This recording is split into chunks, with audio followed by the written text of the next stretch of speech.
Hello everyone, welcome back to our channel Gyansthali. So guys, आज के इस लेक्चर में हम डिस्कस करेंगे यूजीसी नेट दिसंबर 2019 का क्वेश्चन पेपर। तो हम ऑलरेडी 4 पार्ट कवर कर चुके हैं। सो आज के इस लेक्चर में 5th पार्ट कवर करेंगे। वो बहुत इंपॉर्टेंट और काफ़ी इंटरेस्टिंग भी है। और लेक्चर शुरू करने से पहले प्लीज़ इसे लाइक शेयर सब्सक्राइब ज़रूर करें जो लोग न्यू हैं इस चैनल पे। तो स्टार्ट करते हैं आज का सेशन।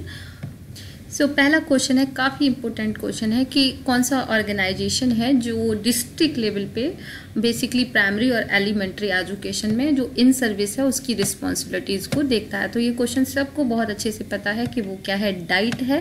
तो district institute for elementary teacher education, तो ये बहुत इंपॉर्टेंट है आपके लिए जो प्राइमरी और एलिमेंट्री स्कूल सिस्टम को देखता है। तो डाइट इसका आंसर है। नेक्स्ट क्वेश्चन है हमारा, which is the correct sequence in formulation of behavioral objectives। ठीक है कि जब हम बिहेवियरल ऑब्जेक्टिव्स का फॉर्मुलेशन करते हैं तो उसका एक सही सीक्वेंस क्या है। ठीक है कि हम क्राइटेरिया देखेंगे या फिर यहाँ पे कंडीशंस देखेंगे या स्पेसिफाइड बिहेवियर देखेंगे। तो यहाँ पे आप किस चीज़ को देखेंगे, तो स्पेसिफाइड करके बिहेवियरिज्म का क्वेश्चन पूछा गया है। तो सीक्वेंस बेसिकली ये जो क्वेश्चन अगर आप देखें बहुत डीपली तो ये आपके जो सिलेबस है सिलेबस से ही क्वेश्चन है। तो पहला ऑप्शन दिया कि criteria of acceptability of behaviour, यानी कि लोग हम जब बिहेवियरल ऑब्जेक्टिव लिख रहे हैं तो पहले क्या ये देखते हैं कि क्या क्राइटेरिया होगा लोगों के एक्सेप्ट करने का, वो इस बिहेवियर को एक्सेप्ट करेंगे या नहीं करेंगे। तो ये पहला तो नहीं हो सकता क्योंकि कभी भी हम क्राइटेरिया सबसे पहले यहाँ पे डिसाइड नहीं करते हैं। ठीक है, दूसरा है यहाँ पे कि हम सेकेंड भी वही है कि क्राइटेरिया को देखेंगे, तो ये भी नहीं हो सकता। थर्ड है कि द कंडीशन ऑफ बिहेवियर, ठीक है कि बिहेवियर की क्या कंडीशंस हैं, तो ये भी आपका सही नहीं है। कि फॉर्मुलेशन कर रहे हैं हम, सबसे पहले किसी चीज़ को बना रहे हैं, ऑब्जेक्टिव्स लिख रहे हैं, उद्देश्यों का निर्माण कर रहे हैं, तो सबसे पहले हम देखेंगे कि बिहेवियर टू बी स्पेसिफाइड, यानी कि किस तरह का बिहेवियर स्पेसिफाइड करना है। फिर उसके बाद कंडीशंस देखेंगे कि किन कंडीशंस में हमें क्या क्राइटेरिया रखना है। देन हम देखेंगे कि एक्सेप्टेबिलिटी क्या है। तो जो एक्सेप्टेबिलिटी है यानी कि लोगों के अंदर स्वीकार्यता है वो हमेशा कहाँ आती है, एंड में आएगी। तो इसका आंसर जो हो जाएगा 4th हो जाएगा। इसके बाद है क्वेश्चन नंबर 33 जो बजट से क्वेश्चन है। अच्छा क्वेश्चन है काफ़ी। असर्शन दिया है, कथन और कारण का क्वेश्चन है कि a budget is a balanced estimate of expenditure and receipt of a given period of time. ठीक है कि तो बिल्कुल सही है कि बजट का मतलब क्या होता है, जैसे आपके यहाँ कितना इनकम हो रहा है और कितना खर्चा हो रहा है। तो एक्सपेंडिचर क्या है, यानी कि आपकी क्या खर्चे हैं, क्या आपकी इनकम है। तो उसके लिए हम क्या करते हैं, एक पर्टिकुलर टाइम के लिए किस तरह की रिसिप्ट तैयार कर लेते हैं। तो कथन तो बिल्कुल सही है। कारण क्या कहता है, in the hands of an educational administration the budget is a record of past performance, a method of current control and the projection of future plan. ठीक है, तो ये क्वेश्चन बहुत अच्छा है कि बजट का जो सिंपल कंसेप्ट है इकोनॉमिक्स में, ठीक है इकोनॉमिक्स में जो बजट का डेफिनेशन है वो तो ये हो गया, और एजुकेशन में जो बजट का डेफिनेशन है वो ये हो गया। तो आपको ये एजुकेशन में बजट का जो डेफिनेशन है वो भी समझ में आ सकता है यहाँ से। प्लस यहाँ पे हम इसका रीजन भी समझ सकते हैं कि इन द हैंड्स, अगर हम किसी जो पर्सन स्कूल में बजट को देख रहा है एज ए एजुकेशनल एडमिनिस्ट्रेटर, तो आप क्या करेंगे, रिकॉर्ड करेंगे पास्ट की परफॉर्मेंस को। जैसे हम यहाँ पे बैलेंस को एक्सपेंडिचर का एस्टिमेट बनाते हैं, वैसे ही हमने क्या परफॉर्मेंस की थी और अभी क्या मेथड्स हैं और आगे हमें क्या फ्यूचर के प्लान्स हैं। तो ये भी तो एक तरह का बजट हो गया। तो both A and R true and R is the correct explanation of A. मेरे अकॉर्डिंग इसका आंसर ए होना चाहिए। Yes correct. तो इसका आंसर क्या हो जाएगा, ए हो जाएगा कि दोनों ही क्या है, करेक्ट हैं। नेक्स्ट क्वेश्चन देखते हैं, which of the following assessment area of learning outcome will belong to the category of lower level, यानी कि कौन सा यहाँ पे क्राइटेरिया है जो लर्निंग के आउटकम से रिलेटेड है और लोअर लेवल को डिफाइन कर रहा है। तो पहला है ability to analysis the fact and information, and second synthesis and information as shown the reproducing and the standard and arriving the decisions. तो अब यहाँ पे आपको वही जो टेक्सोनॉमी आपने याद किया था तो वो टेक्सोनॉमी काम आ जाएगी। तो knowledge and synthesis, analysis and evaluation and decision ले लेना, ठीक है। तो ये डिसीजन ले लेना तो एकदम सबसे एंड का बात है। एंड सिंथेसिस, एनालिसिस पहले आएगा, उसके बाद सिंथेसिस आएगा और सबसे एंड में यहाँ पे डिसीजंस आएंगे। And mastery of fact and information as shows in reporting when asked for, यानी मास्टरी का मतलब क्या है यहाँ पे, रोट लर्निंग। तो सबसे पहला यहाँ पे क्या आ जाएगा, थर्ड। तो थर्ड यहाँ पे क्या है, लोअर लेवल है। तो वही टेक्सोनॉमी है, अलग तरीके से क्वेश्चन पूछा गया है। नेक्स्ट क्वेश्चन है, बहुत इंपॉर्टेंट है, सिलेबस से क्वेश्चन है कि which is the correct sequence in the development of learning theories. जो लर्निंग की थ्योरीज है उनका सही सीक्वेंस क्या है, कैसे उनको आप सीक्वेंस में लगाएंगे। तो सबसे पहले क्या आएगा, थॉर्नडाइक, स्किनर, ठीक है। थॉर्नडाइक क्लासिकल कंडीशनिंग, तो यहाँ पे थॉर्नडाइक, पॉवलोव एंड उसके बाद आपका आएगा स्किनर का, उसके बाद टॉलमैन, उसके बाद आपकी कॉग्निटिव थ्योरी और सबसे एंड में है आपकी कंस्ट्रक्टिविस्ट थ्योरी, ठीक है। तो यहाँ पे सबसे पहले थॉर्नडाइक आएंगे, तो उसके अकॉर्डिंग यहाँ पे थॉर्नडाइक के अकॉर्डिंग यहाँ 1 भी सही हो सकता है, 3 भी सही हो सकता है। एंड उसके बाद है स्किनर से पहले पॉवलोव है, तो ये थर्ड नहीं हो सकता है। इसका आंसर क्या होगा, ए होगा। अगर ये सिलेबस भी पढ़ के चले जाएंगे तो इस तरह का क्वेश्चन कर सकते हैं।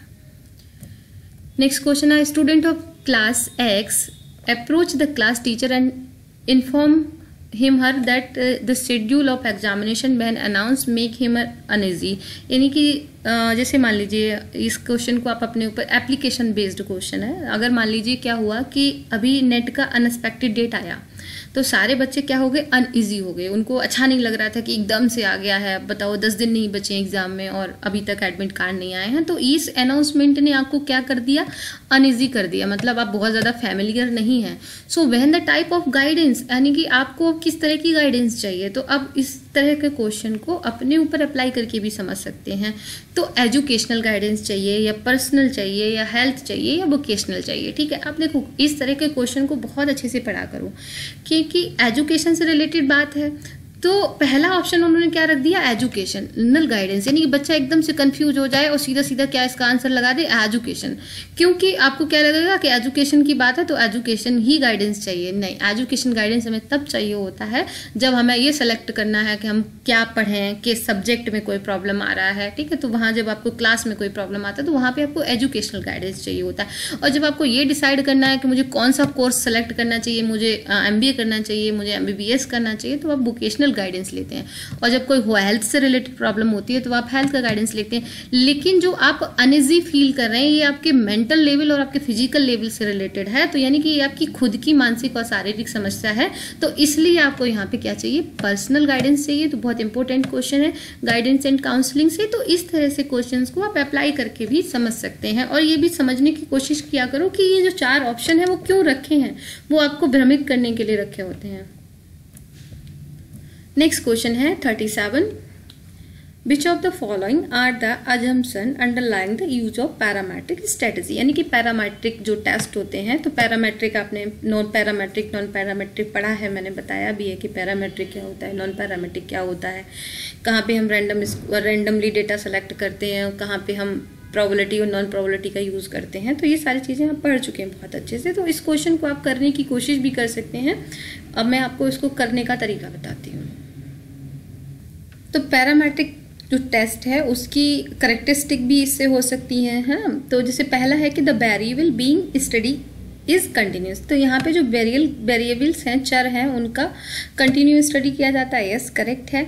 एंड नेक्स्ट है आपका कि measurement are based on nominal and ordinal scales, ठीक है। तो नॉमिनल और ऑर्डिनल जो स्केल होती है वो नॉन पैरामेट्रिक टेस्ट में होती है, यूज होती है, ना कि पैरामेट्रिक में। तो बी आंसर कैसे भी नहीं हो सकता, ठीक है। यहाँ पे इसकी जगह क्या होना चाहिए था, अगर यहाँ पे आपका रेशियो या इंटरवल होता तो वहाँ पे पैरामेट्रिक हो जाता। तो बी नहीं हो सकता, तो बी नहीं हो सकता है। इसका मतलब है ये भी आंसर नहीं है, ये भी आंसर नहीं है और ये भी आंसर नहीं है। आंसर हमारा सेकेंड होगा। फिर भी हम एक बार सी और डी को भी देख लेते हैं। तो सी क्या कहता है, स्कोर आर नॉर्मली डिस्ट्रीब्यूट, ठीक है। पैरामेट्रिक का मतलब क्या है कि जैसे मान लीजिए कि जो ये स्कोर हैं, ठीक है, तो ये हम जब इनको सिलेक्शन करेंगे तो हम रैंडम तरीके से कहीं से भी डाटा लेंगे और ऐसा नहीं करेंगे कि हम सिर्फ एक ही तरफ से डेटा लेंगे, यानी कि जो स्कोर है वो नॉर्मली डिस्ट्रीब्यूटेड है सभी जगह समान रूप से, तो सी आंसर होगा। एंड डी का variance over all group are equal, तो यहाँ पे जो वेरिएंसेस के ग्रुप होते हैं वो भी कैसे होते हैं, इक्वल होते हैं, और जो इक्वल नहीं होते हैं वो नॉन पैरामेट्रिक में होते हैं। तो इसका जो आंसर क्या हो जाएगा, वो हो जाएगा ए, सी और D is the correct answer. And जो measurement based on nominal scales, ये हमारा नॉन पैरामेट्रिक का क्वालिटी है। इसके बाद है क्वेश्चन नंबर 38 की एक बेटिंग मशीन है जो बेट को हमेशा ज़्यादा मापती है। जैसे अगर आपका 100 kg वेट है तो वो 110 मापेगी हमेशा। तो इस तरह की जो गलती है, ठीक है, तो इसका मतलब क्या है, ये क्या क्या इंडिकेट करती है, ये कौन सी एरर है, ये रैंडम एरर है या स्टैंडर्ड एरर है या पोर्टेबल है या सिस्टमैटिक है। तो आंसर आपके सामने है कि ये एक सिस्टमैटिक एरर है, यानी कि जो सिस्टम जब बनाया गया वो एरर तभी हो गई है। रैंडम का मतलब होता है रैंडम का मतलब होता है कि जो हम सेलेक्ट करते हैं डेटा है ना, रैंडमली सेलेक्ट कर लिया। स्टैंडर्ड का मतलब है कि मानकों को पूरा कर। तो सीधी सी बात है, ये सब तो आपके रिसर्च से रिलेटेड है, ये नहीं हो सकते। इसका आंसर सिस्टमैटिक है, सिस्टम में ही गलती है। इसके बाद है क्वेश्चन नंबर 39 कि स्टैनबर्ग की थ्योरी से क्वेश्चन। स्टैनबर्ग बहुत इंपॉर्टेंट है, बहुत अच्छे से पढ़ लें कि according to Sternberg which one of the following is the most important goal in learning intelligent behaviour. ठीक है, तो यहाँ पे इनके अकॉर्डिंग क्या है, तो इनके अकॉर्डिंग इसका आंसर है number 3 confronting novel task and situation of learning to deal with them. ठीक है, तो इन्हें सिचुएशन लर्निंग पे काफ़ी बात की है। इसके बाद है क्वेश्चन नंबर 40। अगेन बहुत इंपॉर्टेंट क्वेश्चन है, प्रीवियस ईयर से है, कई बार आपके एग्जाम में पूछा जा चुका है। ठीक है, तो मुझे जो सबसे पहले याद आता है वो गांधी जी की है, माई एक्सपेरिमेंट विद ट्रुथ। उसके बाद रविन्द्रनाथ टैगोर की है, उनकी थर्ड इसका आंसर होगा, ए का थर्ड है। ठीक है, इसी से सॉल्व हो रहा है पूरा क्वेश्चन। ए का थर्ड है, बी का 1 है, एंड कृष्णमूर्ति की है आपकी सी का 4, सॉरी सी का है, डी का है 2nd। ठीक है, तो इस तरह से ये आप इसको लर्न कर सकते हैं, as it is previous year से क्वेश्चन है ये। क्वेश्चन नंबर 41 देखते हैं। Given below are 2 statement and statement 1 is labelled as assertion. तो असर्शन और आपका रीजन अगेन दिया है कि इफेक्टिव लीडर मोटिवेट्स पीपल। जो भी बहुत इफेक्टिव लीडर होता है वो क्या करता है, दूसरों को मोटिवेट करता है, तो ये बिल्कुल सही है। एंड सेकेंड है, आपसे पूछ रहा है कि people may be self motivate to give their best. ठीक है, कि वो जब लोग खुद मोटिवेट होते हैं तभी वो अपना बहुत अच्छा दे पाते हैं। ठीक है, तो इसमें आपसे पूछा गया कि इसका रीज़न ये है या नहीं है। ठीक है, तो इसका जो आंसर होगा कि पहला है कि दोनों ही सही हैं बट सही एक्सप्लेनेशन है। तो आप देखेंगे कि इसमें ये इसकी सही एक्सप्लेनेशन नहीं है। And both are true and R is the not correct explanation of A. ठीक है, तो इसका आंसर हो जाएगा 2nd। इसके बाद है question number 42। From the following list of statement, identify which is those which describe the characteristic of transactional leadership style। ठीक है, ट्रांजिशनल का मतलब क्या है कि जैसे टीचर और स्टूडेंट का जो स्टाइल है लर्निंग और टीचिंग का, सेम आप ऐसे समझ सकते हैं, उसको हम ट्रांजिशनल अप्रोच बोलते हैं। तो यहाँ पे क्या है कि कौन से कैरेक्टरिस्टिक हैं जो इसको डिस्क्राइब करते हैं, तो रोल एंड गोल क्लियरिटी, या फिर आपका rising commitment and motivational level, emphasis on competency building, या monitoring people and counselling people and inspiring people. तो अब इस तरह के क्वेश्चन को करने के लिए, तो इस तरह का जो क्वेश्चन है उसको करने के लिए सबसे पहले हमें ये पता होना चाहिए कि ट्रांजिशनल लीडरशिप स्टाइल होता क्या है। तो जहाँ पे हम क्या देखते हैं कि सुपरविज़न की जहाँ पे बात आती है या परफॉर्मेंस पे सबसे ज़्यादा फोकस करता है कि परफॉर्मेंस चाहिए ही चाहिए। तो ट्रांजिशनल लीडरशिप किसी भी ऑर्गेनाइजेशन में सुपरविजन और परफॉर्मेंस की बात करता है। ठीक है, अब यहाँ पे इसके कैरेक्टरिस्टिक क्या है, तो पहला है रोल एंड गोल क्लियरिटी। ठीक है, तो आपको क्या चाहिए, सुपरविजन चाहिए, आपको परफॉर्मेंस चाहिए। तो सीधी बात है, अगर आपको ज़्यादा परफॉर्मेंस चाहिए तो आपको रोल एंड गोल की क्लियरिटी होनी ही चाहिए। तो 1 is right. And rising commitment and motivational level. ठीक है, अब आप किसी पे बहुत फोर्सफुली परफॉर्मेंस करवा रहे हैं कि नहीं तुमसे मुझे ये रिजल्ट चाहिए ही चाहिए, तो वहाँ पे बहुत ज़्यादा कमिटमेंट और मोटिवेशनल लेवल नहीं होता है, तो बी नहीं हो सकता। एंड एम्फेसिस ऑन कंपेटेंसीज बिल्डिंग, ठीक है, तो ये कंपेटेंसीज को बढ़ाने के काम करती है, यानी कि क्षमताओं को बढ़ाने की बात करेगा, of course it is right. And D है कि मॉनिटरिंग प्यूपिल, एंड सी है आपका ई है हमारा कि काउंसलिंग प्यूपिल, एंड तो सी तो होगा ही होगा, तो पहले बी नहीं हो सकता, तो बी हमारा ए इसका आंसर नहीं हो सकता। सी डी ई और ए सी डी में देखना है। एंड अगला ऑप्शन है हमारा यहाँ पे बी डी ई, तो बी तो हो ही नहीं सकता, तो फोर्थ भी नहीं होगा। अब हमें देखना है कि इसमें और इसमें क्या होगा, तो ए तो है ही, तो सी और डी कह रहा है कि मॉनिटरिंग प्यूपिल, तो ये क्या कर रही है, सुपरविजन की बात कर रही है, तो मॉनिटरिंग भी आ जाएगा। एंड काउंसलिंग प्यूपिल एंड इंस्पायरिंग नहीं होगा, ठीक है, क्योंकि यहाँ पे आप किसी को मोटिवेशन नहीं दे रहे हैं, किसी को इंस्पायर नहीं कर रहे हैं, आप परफॉर्मेंस निकालने की कोशिश करते हैं, तो इसका आंसर होगा ए सी डी।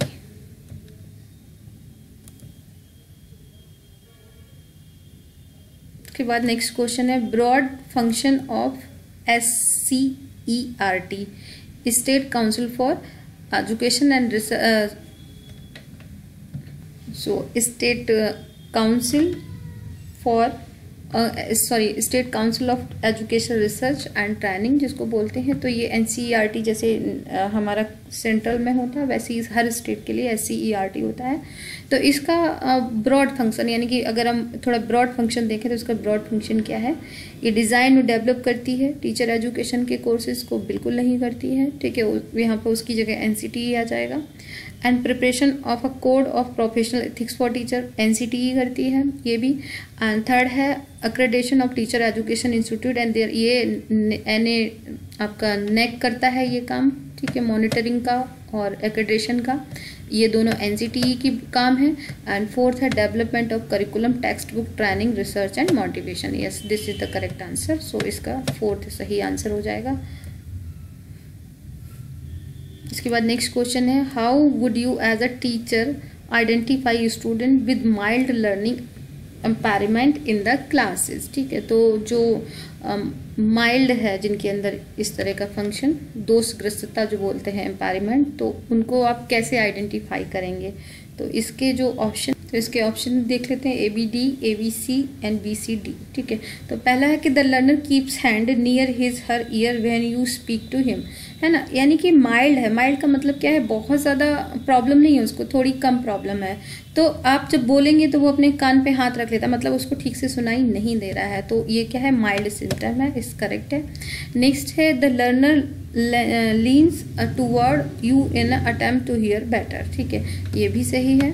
एंड सी कह रहा है कि the learner sequence his her eyes and looks at you, ठीक है, वो बार बार अपनी आंखों को रगड़ेगा और आपको देखेगा, ठीक है, तो ये सही नहीं है, ये माइल्ड सिम्पटम नहीं है, क्योंकि जैसे कि कभी हमारी आंखें हम ऐसे ही रब भी करने लगते हैं ना, कभी भी हम अपनी आंखों को जरूरी नहीं है कि कोई दोष हो तभी हम अपनी आंखों को टच करें, है ना, हम ऐसे भी करते हैं और उनको सिक्वेंस करते रहते हैं।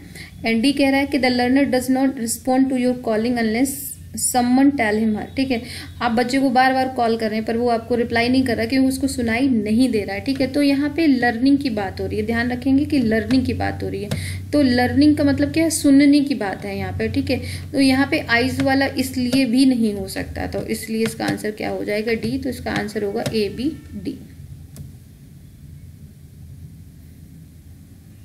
इसके बाद नेक्स्ट क्वेश्चन देखते हैं 45। The ethical and social issue of information system are become more important these days because the increased of, यानी कि जो सोशल इश्यूज हैं, ठीक है, इंफॉर्मेशन सिस्टम में, वो आज के टाइम पे बहुत ज़्यादा इंपॉर्टेंट हो गए। उसका कारण क्या है, यूज़ ऑफ इंटरनेट, ठीक है, कि हम सोशल मीडिया का बहुत यूज़ करने लगे हैं, तो इसलिए भी ये है एक इथिकल का इशू है, यस, वैल्यूज से रिलेटेड है। And be the use of learning new technology, तो लर्निंग न्यू टेक्नोलॉजी तो हम बहुत पहले से कर रहे हैं, तो ये नहीं हो सकता। Monitoring of employ in the institutions, ये भी पहले से हो रहा है, ये नहीं हो सकता। And cost of information system, ठीक है, कॉस्ट ऑफ इंफॉर्मेशन सिस्टम का एथिक्स से कोई रिलेशन नहीं है, इसी तरह टेक्नोलॉजी का भी कोई रिलेशन नहीं है, मॉनिटरिंग एम्प्लॉय का भी एथिक्स से रिलेशन नहीं है, तो एथिक्स का रिलेशन है यूज ऑफ इंटरनेट से and use of inter connected information system, यानी कि जैसे मैंने आपको कोई इन्फॉर्मेशन दी, वो आपने किसी और को सेंड कर दी, तो हम लोग क्या है आपस में इस इन्फॉर्मेशन सिस्टम में, तो इन्फॉर्मेशन की बात है, तो इन्फॉर्मेशन की जब बात है तो हम इंटरनेट और सिस्टम अप्रोच दोनों की बात करेंगे, तो इसका आंसर हो जाएगा हमारा ए और ई। इसके बाद नेक्स्ट है 46 number, preamble to the constitution of India. ठीक है, भारत की जो उद्देशिका है संविधान में, ठीक है, वहाँ पर लिबर्टी का अलग अलग तरीका बताया गया है। तो which type of liberty these have a direct bearing on the participation in the field of education. तो यहाँ पे हम एजुकेशन में किस तरह की लिबर्टी की बात करते हैं, तो हम एजुकेशन में एक्सप्रेशन की बात करते हैं, यानी कि हमें शिक्षा क्या सिखाती है, बोलना सिखाती है, यानी कि सोचने और बोलने की जो स्वतंत्रता है वो किस तरह की लिबर्टी है हमें यहाँ पे, वो हमारी संविधान में जो लिबर्टी है एजुकेशन में उसका थॉट्स एंड एक्सप्रेशन में यूज है। जैसे फेथ और वर्शिप है, ये सोशल यूज हो गया, बिलीफ एंड फेथ है, ये भी सोशल यूज हो गया। ठीक है, तो बिलीफ जब हम किसी पे बिलीव कर रहे हैं या नहीं कर रहे हैं, ये हमारा पर्सनल या सोशल इशू हो सकता है, बट एजुकेशन में थॉट एंड एक्सप्रेशन होगा, यानी कि सोचने और बोलने की स्वतंत्रता। इसके बाद नेक्स्ट क्वेश्चन देखते हैं, which of the following statement are indicate of formative assessment mode. ठीक है, मैंने आपसे हमेशा कहा है कि फॉर्मेटिव, समेटिव, प्लेसमेंट एंड आपका डायग्नोस्टिक, ये चार को बहुत अच्छे से असेसमेंट को कर लेंगे। तो फॉर्मेटिव की बात क्या है, फॉर्मेटिव का मतलब होता है कि हम जो इस तरह का असेसमेंट जो हम कहाँ करते हैं, कंटिन्यूस चल रहा होता है। ठीक है, तो कंटिन्यूस की जब असेसमेंट की आप बात करते हो तो इसका आंसर होगा are teacher encourage student to answer. ठीक है, ऑफकोर्स ये सही हो जाएगा। And teacher ask question to motivate student, ये भी ठीक है। एंड सी कह रहा है कि the teacher assess the comprehension of student toward the end of the unit test. ठीक है, तो यूनिट टेस्ट में हमारा कहाँ पे आता है, weekly test, unit test, monthly test, वो सारे के टेस्ट किस में आते हैं, फॉर्मेटिव इवैल्यूएशन में आते हैं, तो ये भी सही है। एंड डी है टीचर जज the level of performance after the unit test. ठीक है, तो हम यहाँ पे लेवल नहीं जज, यहाँ पे हम जज नहीं करते, हम बच्चे को क्या करते हैं, बस बताते हैं। ठीक है, तो डी नहीं हो सकता। एंड ई क्या कह रहा है, the teacher provide promote to help student to avoid incorrect response.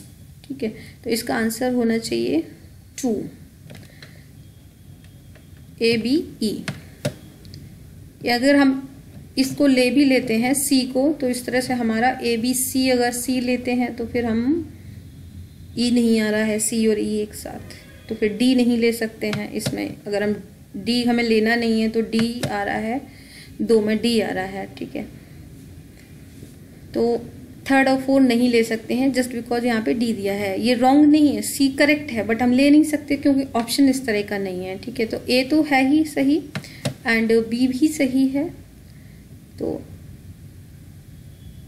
अब हम सी में से या ई में से एक चूज करना है, तो ऑप्शन को अगर हम देखेंगे तो हम सेकंड यहाँ पे सही आंसर हो जाएगा कि either teacher provide promote help student to avoid incorrect response. यानी कि हम ये देखिए, इस दोनों को आप कंपैरिजन करिए कि डी और ई को, यहाँ पे हम उसको जज कर रहे हैं उसकी परफॉर्मेंस को यूनिट टेस्ट के बाद, और यहाँ पे हम उसे इनकरेक्ट को सही करने के लिए अवॉइड कर रहे हैं इनकरेक्ट रिस्पॉन्स को। ठीक है, जिससे उसे क्या हो, हेल्प मिल जाए और वो ज़्यादा थोड़ा मोटिवेट हो जाए। तो इसका जो आंसर हो जाएगा वो सेकंड हो जाएगा, ए बी ई।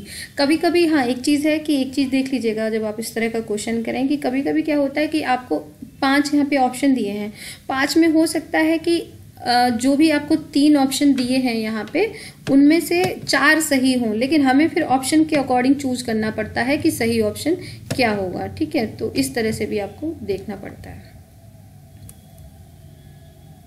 इसके बाद नेक्स्ट क्वेश्चन है 48, a investigator commit type second error when he see. ठीक है, हम टाइप 2 एरर कब करते हैं, ठीक है, जब हम नल हाइपोथेसिस को रिजेक्ट करते हैं, एक्सेप्ट करते हैं। तो इस तरह से ये दिया है, बहुत आसान है इसको समझना कि टाइप 1 एरर कब होती है, टाइप 2 एरर कब होती है। ठीक है, तो नल हाइपोथेसिस को जब आप एक्सेप्ट करते हैं, ठीक है, जब कोई चीज़ सही है बट आपने क्या किया, उसको रिजेक्ट कर दिया। ठीक है, कोई मेडिसिन थी वो सही थी बट आपने नहीं खाई, तो वो क्या है, टाइप 1 एरर है। तो नल हाइपोथेसिस एक तरह से मेडिसिन है, तो वो नल हाइपोथेसिस क्या थी, सही थी बट आपने रिजेक्ट कर दी, तो इसकी टाइप 1 एरर है। लेकिन टाइप 2 एरर क्या कहती है कि रॉन्ग है पर आपने एक्सेप्ट कर लिया कि कोई भी चीज रॉन्ग थी पर आपने क्या कर ली, एक्सेप्ट कर लिया, तो वो क्या है, टाइप 2 एरर है। तो accept a null hypothesis when it is false, यानी कि गलत होते हुए भी हमने दवाई खा ली, कि दवाई क्या थी, गलत थी पर हमने खा ली। तो ये भी क्वेश्चन पूछा जाता है कि कौन सी एरर ज्यादा खतरनाक होती है, तो टाइप 2 एरर ज्यादा खतरनाक, कि गलत है पर आपने उसको खा लिया। तो ये जो जुडिशियल सिस्टम है उस पर डिपेंड करती है ये जो टेस्टिंग है, कि किसी भी आप सही आदमी को छोड़ दें, अगर उसने कोई गलती की है, गुनाह किया है, तो उसको आप छोड़ दें तो कोई ज्यादा बड़ी बात नहीं है, लेकिन गलत आदमी को जेल नहीं होना चाहिए। तो ऐसे भी आप कनेक्ट करके ध्यान रख सकते हैं।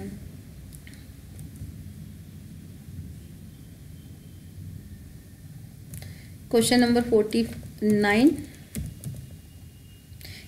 Given below are 2 sets, set 1 mention some terms. तो यहाँ पे प्रीएम्बल्स के कुछ टर्म हैं एंड उनको क्या करना है, मैच करना। देखिए वैसे तो ये आपका फिलॉसफी वाले में पार्ट में एक छोटा सा टॉपिक है, लेकिन बार बार ये टॉपिक, इससे 2 क्वेश्चन 2019 में आए, यानी कि इम्पोर्टेंट है। मैंने भी कहा था कि नेशनल वैल्यूज वाला टॉपिक आप करके जाइएगा अच्छे से, ठीक है। तो इसमें कुछ टर्म दिए हैं, सोशलिज्म है, सेकुलरिज्म है, डेमोक्रेसी है, रिपब्लिक है, ठीक है। रिपब्लिक का मतलब गणतंत्र होता है हिंदी में, डेमोक्रेसी का मतलब होता है लोकतंत्र, सेकुलरिज्म का मतलब पंथ निरपेक्षता या धर्म निरपेक्षता भी कुछ लोग लिख देते हैं, सोशलिज्म का मतलब होता है समाजवाद।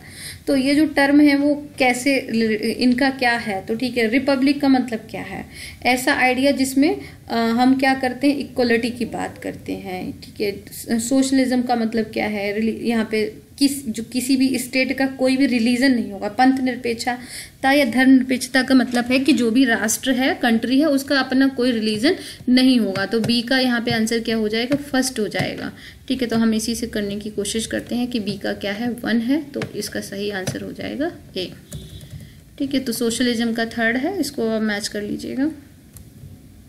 इसके बाद question number 50, which of the following subordinate law in Thorndike theories of learning is equivalent to Watson और पॉवलोव क्लासिकल कंडीशन थ्योरी, ठीक है। तो एसोसिएट शिफ्टिंग का जो लॉ है वो थॉर्नडाइक, पॉवलोव और वॉटसन सब में कॉमन है। एसोसिएट शिफ्टिंग का मतलब क्या होता है कि जैसे आपने कोई चीज सीख ली और एक चीज में सीखी और आपने वो उससे जाके दूसरी चीज में अप्लाई कर दिया, यानी कि आपको मैंने इस रास्ते से जाना बता दिया, ठीक है, कि आपको किसी जगह पहुंचने के लिए इस रास्ते को फॉलो करना है, लेकिन आपने क्या किया कि जब आप किसी और रास्ते से जा रहे तो आपने वही ट्रिक फॉलो कर ली।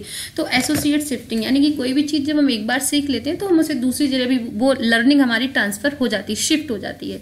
तो ये तीनों में ही दिया हुआ है।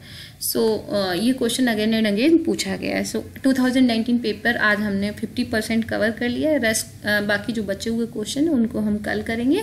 So okay guys, thank you so much. बहुत ही अच्छा और बहुत ही आसान पेपर है, जब इसे कर रहे हैं तो समझ में आ रहा है ना। तो डोंट वरी, बाकी भी हम करेंगे इसी तरह से, टाइम रहेगा तो बाकी पेपर भी डिस्कस कर लेंगे। बट ये बहुत इंपॉर्टेंट है क्योंकि ये बहुत ही रिसेंट पेपर है, तो इसको बिल्कुल अवॉइड नहीं कर सकते। Thank you so much and wish you all the best. Please like करें, शेयर करें और सब्सक्राइब करें।